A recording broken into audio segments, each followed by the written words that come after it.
કેમ છો વહાલા બાળકો? મજામાં? સરસ. આજના પ્રશ્ન માટે તૈયાર?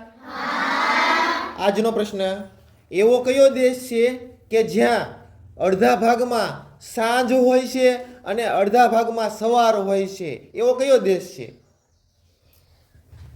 બોલો વેદિકા બેન. અમેરિકા. અમેરિકા ના બેટા. બોલો ધરમભાઈ. જાપાન. જાપાન ના ના બેટા. બોલો ઝરણા બેન. ઓસ્ટ્રેલિયા. ઓસ્ટ્રેલિયા ના બેટા. બોલો નિકિતા બેન. બ્રાઝિલ. બ્રાઝીલ. તમારો જવાબ ખોટો છે બેટા. બોલો કેનિલભાઈ. ઇંગ્લેન્ડ. ઇંગ્લેન્ડ નહીં. બોલો મિતભાઈ. રશિયા. રશિયા. તમારો જવાબ બિલકુલ સાચો છે.